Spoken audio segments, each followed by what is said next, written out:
No numato sumi no abo apemo ha eye Pent Radio 100.1 FM ye Kumase Asokwa Pentecost House. Anumre no num ene fracas ye ena ebraso se yede ebro. Ye akenkan fo eye me ohene banya akomene. Mame ajua ahenkra Ketri.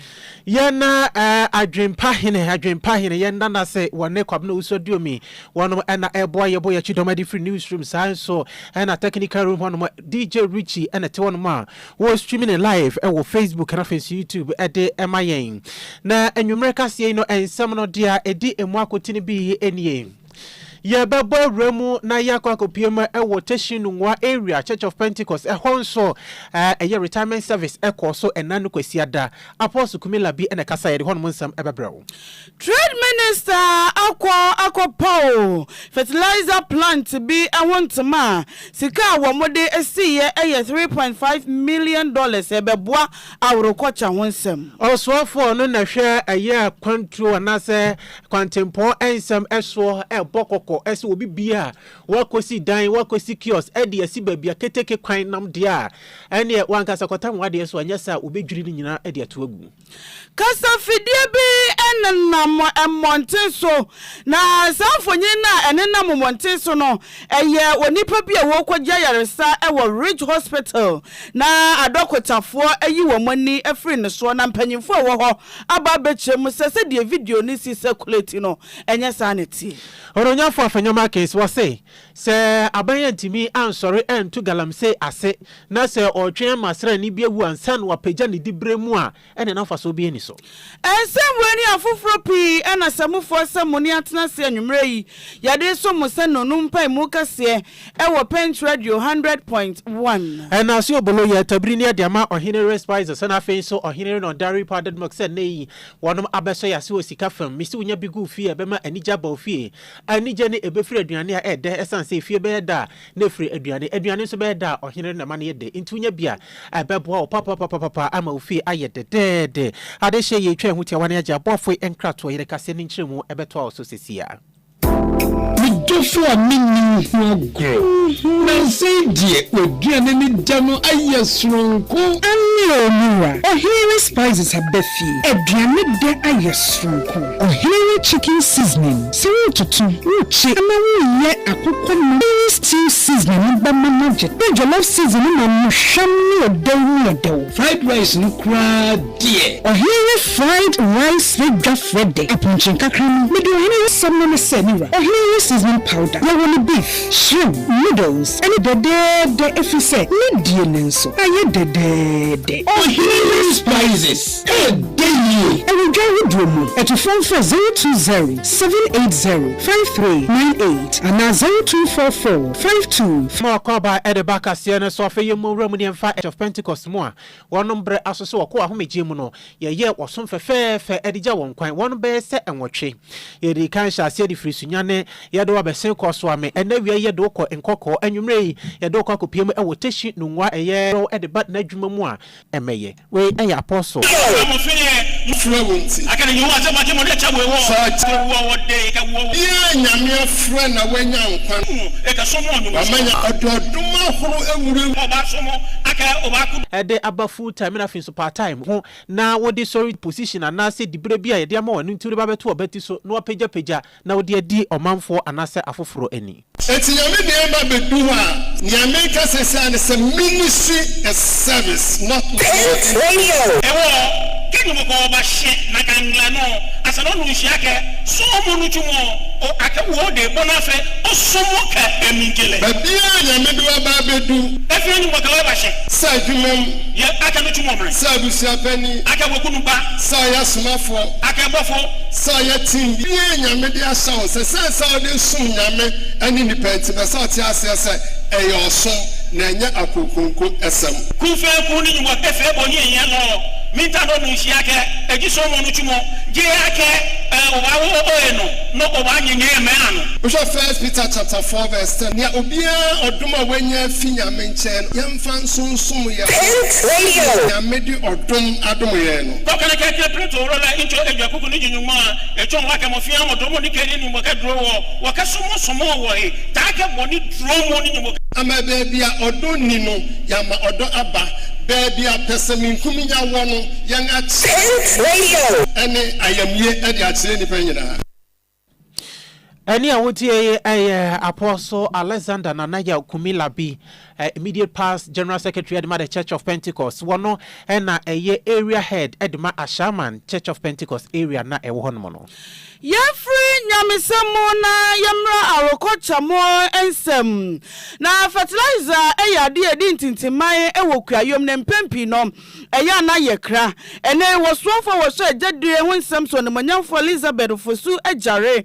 Aqua power fertilizer manufacturing plant one toma was Shy Hills. Shy Hills was Shy Osudoku mensinimo was encrying pumpuni mantemo. Na onano wakasem ababwa ama awrokocha wonsam no etime ejina brane na nenkasa yemu no wode abasobo kese ema Invest Agriculture Limited wo mo enenam wo mo so ema sa planti ebesi Shy Hills na no wasa kase sa manufacturing plant no ebeboa ama mabuno dodo na enya ejuma aye to produce 385,000 metric tons of granular fertilizer and 5 million liters of liquid fertilizer annually, all operating under a multi-shift 24-hour economy model, perfectly aligned with His Excellency's policy to boost national productivity through round-the-clock economic activity. What sets this plant apart is its advanced blending technology, capable of producing 20 distinct formulations specifically tailored and approved by Cocoa Board. With this, we are empowering our hardworking farmers to more than double their yield from 1 metric ton per hectare to up to 2.5 metric tons sustainably. Beyond production, this plant offers competitive pricing, environmental responsibility, and vital technical support to both Cocoa Board and the Ministry of Food and Agriculture. It is a model of how private-public partnership can deliver transformative change. To Invest Agriculture and our esteemed partners at Nutrient Group, we salute your vision, your confidence in Ghana, and your unwavering commitment to excellence. For our hardworking farmers, this plant was built with you in mind. It exists to serve you, to strengthen you, and to help you reap more from your labor, and for export as well. Let us seize this moment not just to cut a ribbon, but to renew our commitment to building an agriculture-driven economy that provides jobs, food, prosperity, and dignity to every Ghanaian. Together, let us build a Ghana where we grow what we eat, and we eat what we grow, with science, innovation, and collaboration to the core. On Manyan for Elizabeth Ofosu Ejare. Oswafo was Samso. Now, and watching and a CEO MIAA Infrastructure, Ora Patrick or Hinik Jai, and so actually the antipotia, Emma Wamo, a sea planty, and the infrastructure, a deba bre or mine Ghana, was a babwa amesikasem, etimi ejna brane, na emabuno doana, so ebenya ejuma ye 24-hour economy, Mampanyin John Dramani. Mahama Edia Baneso, Ebeshemukena. Well, this facility represents Invest's commitment to advancing agriculture in Ghana and the sub-region. Through that period, we've supplied about 500,000 metric tons of fertilizer, mostly NPK, to Ghana, to our clients. That is some 5 billion cedis worth of fertilizer supply. And with the opening of this factory, we're going to do more. We intend to do more and export more, support your ministry objectives. And all this, what it does is really improve yield. And some of the products that we have can increase yield from 1 to 2.5 metric tons a year, used properly. And to be consistent with this present government's 24-hour economy, this plant operates 24/7. We have 81 permanent employees, so it's creating jobs, right? And at the peak of our demand, we have about 100 people working here. Anyway, CEO, Adama Infrastructure, Ora Patrick Ohini Jan. Ononyafo Joseph Bukari Nipe wano Minister for Transport. Ene wane de wadwuma koba ko no wan kran atwetwe nkomo. Na ne nkomo twetwe mo ene wode to amanfo anim se obi bia wonim se wakosi edan wakosi kios wakobon sesie bi ewo railway ana seketeke kwan so ana wono magya pade bi wono masase da na ene ye ntem. Se wan kasa betama so so bebubu ubetimi aye ne sa. Enya sa wono ba betu won so sa. Won se wono mate na wono mahu so se ebi mo ho no mo a wɔnom afa kwati kwan so atɔ ɛyɛ keteke adwumakuo no wɔnom ensas wɔnom akwan ni bi ɛno nso so wɔnom ɛhwehwɛ mu sɛ ebubɔ wɔnom a baabi amra ne da no wɔde bɛto. We are working with the national security and we are going to work with the Lands Commission. There's going to be massive demolition of structures that are on the right of way of the Railway Development Authority. And when that is done, we will quickly get the Lands Commission to help us put titles to all our lands. I shouldn't miss ways to say that it is from our own workers who are selling our lands to the encroachers. And that is one thing that we are dealing internally. We will not spare any of our workers. If we trace to see that you have sold our land, we will take you on. And you will be ready to settle whoever you have paid money from for us to have these public assets for the public use. We need to reserve something for all of us. These lands were secured by our first president, Osagyefo Dr. Kwame Nkrumah, for the use of public. Ask yourself, if you are just an individual seeking to take public lands for your own individual use, are you serving yourself good? Because you yourself and your family or whoever you have will also need to move. This is just to facilitate our movement and enhance our trade and tourism. Now you are blocking, and tomorrow it will get the opportunity to expand. Because of you, we can no more expand for the general public. Na enenwa ena wote yen wei efro oswafo hwa kwantempo ensem eso ye onunyafo Joseph Bukari nikpe nene ena wote ye no. Ena no fiada ena aban eye nhyehyeye na enipa kuku dam nwotwe a osana bosom da na eto so nsia wo mo konya awiemhyan akwanhia ma omuti nananom ewo ensia do no ye eye edema wo mo ye wufusom eka ho de gya wo mo kwan krakra na eno na mampanyin ejina simpie ne apaso a wo kasa ena wo kyese asrafo miensa na wo mo kan nipa mpanyimfo nwotwe ne ho no ewo se ye pagya wo mu bra wo mo wo ewo asra adwumanim enti wogina ne tumi a wo so epagya wo mu dibre no emu na adom kuma ba no dani eye onimonyamfo Alexander Afenyo Markins ena wakasa afa dibra ya pagya no no chemo kyerese sa dibra mampanyin apagya asrafo miensa no a wo mati nananom ewo nsie do no se yentu galamse ase na kyerese emfaso bia enhye dani so. If we don't finish with what they started, these 8 died in an effort to fight Galamsey. Their sacrifices demand that we finally win this battle against illegal mining. We can't treat Galamsey as just another environmental issue when gallant paid compatriots have died fighting it. As a former board chair of Ghana Water Company, I have seen the devastation firsthand. August 6 showed us Galamsey's ultimate cost: 8 precious lives. If we don't for free one mona for yemura ayempomode ensemo enawie de tomanim for free one mona for yemura ayempomode ensemo enawie de tomanim sini bi enam social media so a ekire se obi se wokwaja yarehwe ewo Greater Accra Regional Hospital the all region ama anesifo no se one mo hwehwe ni folder ne card no nti one mo amfi no nipa na ne condition ma ye den na no ena ene opani kwankyerefo wono eda Ridge Hospital ano eye Dr. Leslie Adams Zakaria waba ababechirim se enye sa ena asem no etie wosi nipa no oba ye no na kyese ono ankasa pese wo kire ekwan a yemfa so ne yenhwe no wosi na wo pe VIP treatment na say sronkokra na enokra mpo na nyese wono mahwe no wono mahwe no na san dia wono se wo pese ye no no na nokra mpo kire no wo musiesie ba bi ono ankasa opani oda no wo frɛ no na kyese abrante no ono ankasa wo pe ba bi kra de no ho afa sa ensem no wode eto eye osofo a ohwe mpomode ensem so ononyamfo minta kando enim ebra obo apro ekopimo ho. But when he came, he wanted to be attended to in a way he felt was appropriate by his own standards, because dresses to stop the fever and told him to wait because the others who were more injured by the loss.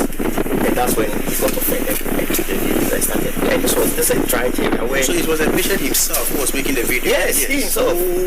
So they told him that there are people who were more physically wounded and needed more care. So have patience. There's somebody who else was doing the video. So he had the body cam from the video. It looks like that. So but he did all the recording and posted it himself. So that was when radio came in and checked it out. But they were already I think they were moving together and the incident occurred. So when they brought the first injured, they had the most injured one, the rest joined in. So then the assumption was that their patient had been abandoned. So even if you watch the videos, the one he was showing already had an IV line that was in situ and there was fluid running. So we had already attended to, were waiting to go and do the scans. So when they came and then they didn't see a lot of staff surrounding them, the assumption was that they had been abandoned. So then they became violent. Na eno Dr. Zakaria wano CEO eda Greater Accra Regional Hospital no Mitchell Ridge Hospital wano ninkro eno boy no wiye na oso for hempum de ensem so onunyamfo kwabna minta kando HSA never again osi we kwan biye ni hono ma ewosem timi fa so na oto ehye eya nesefo anasempum de adwumafo so na muteto fa hodi so boro wo mo omo enyampana sem sa we oso for hempum de ensem so onunyamfo minta akando. The health professionals were down-spirited and they were considering other options. And so quickly I had to come and to also have first-hand information about what really took place. And after that, I've had some behind-the-scenes or closed-doors meetings with them. I've listened to their side of the story. I have not had the opportunity to also listen to the gentleman who made the social media live interviews or broadcast. I've just engaged him, but we've not spoken about the issue at stake. I'm yet to listen to his side of the story. But what is very important is that irrespective of the level of provocation at any health facility in this country, it does not warrant any physical attack or assault on any health professionals. I do not think that our health professionals deserve this kind of treatment. It does not necessarily mean that the allegation of delay in attending to them is true or false.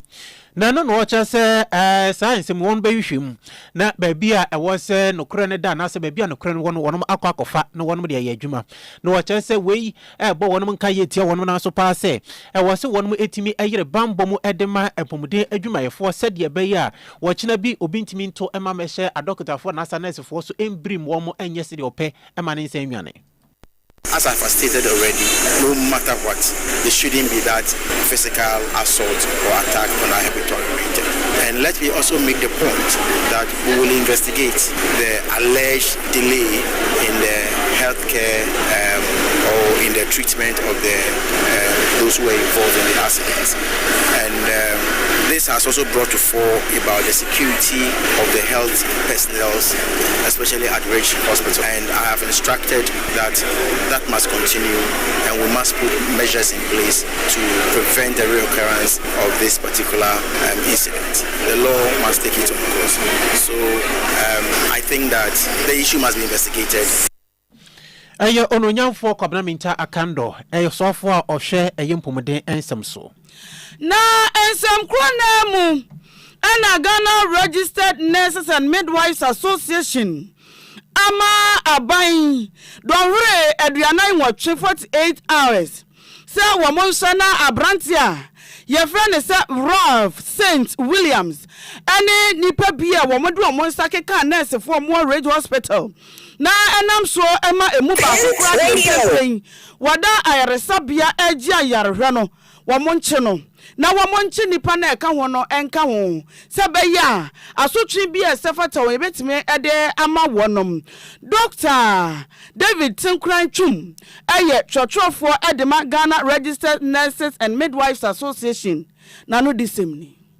This is an unfortunate thing that we have really treated. I mean, it's something that keeps coming up, and we will do everything possible in our capacity as a union to stop this. All right. So we've met management. They've told us the measures that they've laid bare to, if you like, mitigate whatever happened. But we are going to meet the nurses and midwives, and from there we will take such appropriate action. As we speak, we don't know whether there's any evidence of arrest. I understand. And if you heard the lady right, she said that the gentleman threatened that they will follow them up and can take one life. I mean, that is clearly something that is unacceptable, and we cannot countenance that. And if we meet our nurses and they tell us that they are not safe to offer such essential service at the emergency area, then do the needful. If you read the Labour Act, Section 119, subsection 1 of the Labour Law, okay, it's very clear that if you, in your own opinion, if you think that there is imminent danger at your life, okay, or at your health, you have every right under the law to absolve yourself from danger or to remove yourself from danger. And after talking to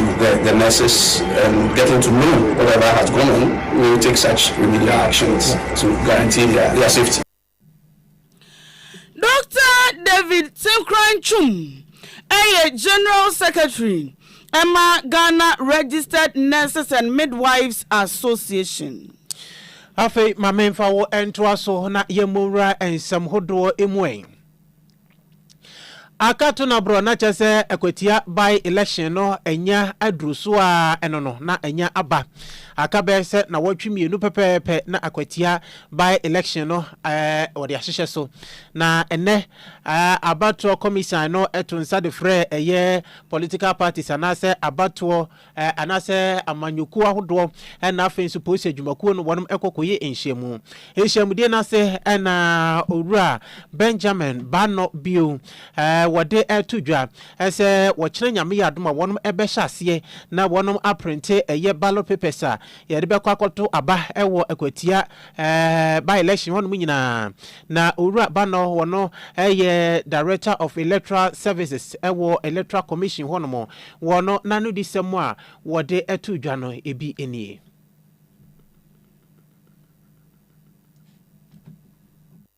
We invited the Electoral Commission, the political parties involved in the Akwatia by-election, and then there were some media personnel who were also present. All that we discussed was the way forward to ensure a very successful election in Akwatia by-election. Electoral Commission on our part, we indicated that we are ready. As at now, we are going to start printing of ballots from tomorrow. Recruitment has already been done. We have procured all the materials required for the elections. And so we are ready. Political parties also raise issues concerning security, and the police, led by the IGP, has assured us that there will be effective security to ensure that voters go about their normal duties on the D-Day in a very peaceful manner. And therefore, the people should have trust in the system. And nobody is going to intimidate anybody.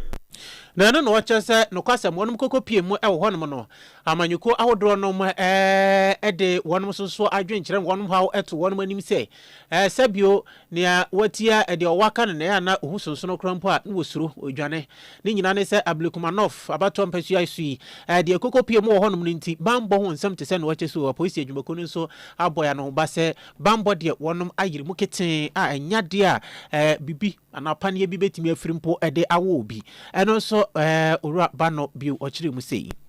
What happened in Ablekumanov was raised, but the police assured us that that is a thing of the past, and that they are on the ground. They are going to ensure that nobody takes the law into his or her own hands. So for now, we are all geared toward Akwatia by-election, and we are all hopeful that the security, as explained by the police, will be effective. And Electoral Commission is also praised to ensure that we deliver our mandate in a very professional manner. We just call on the political parties to go by the rules for all of us to have a very successful by-elections in Akwatia. Concerns were raised, as I said, security concerns were raised, and the police dealt with that. You know, based on what happened in Ablekumanov, some of them were suspicious and they were apprehensive. But the police has taken us through the security measures put in place. And now we are all aware of what's going to happen, and we are all sure that the police will deliver on its mandate. Ni nyina mu no wogidie mapase police adwumako no betimi ade hye paso anase won betimi de hye agukwan mu ama sede wo hye bono wadi so na ewo sanhia mu kro na mu abrankomotwetwe ni nyina eba wieye no ensamtwofo ebopni National Youth Organizer Emma NPP amanyoko no Ora Henry Nana Boache ene no etwetwe enkomo na ne nkomo twetwe mu no ena wo kye se eniema bi ekoso ewo ablekuma not amente me ho asema ne homene so no ewo se aposifo animanimu ya ede eniema gu akwamu na se nipo mo hyehyehye ase ni nyina wo mo kye won. We said that thugs who were linked to the NDC, who caused mayhem, their images are all over, the videos all over. And as we speak, the Ghana police has not effected any decisive arrest. We saw a communique that stated that they have arrested 2 persons. We don't know what came up. We don't have any update. Were they put before the court? Are they on remand? We don't even know anything at all. So we were very, very, very strong on this particular point. And then the IGP said that, look, they are also serious about it, and we should even expect that even today, by close of today, some arrest will be made. We also mentioned to the IGP that, look, if they want us to rely on these assurances, then they must work on what happened in Ablekumanov. Why? Because if a stalwart of the New Patriotic Party or even any ordinary member is coming to Akotia with a mindset of what happened to Honorable Hawakumsi and my deputy, clearly the person is going to protect himself. And I've kept saying is that for the New Patriotic Party, we are going to protect ourselves.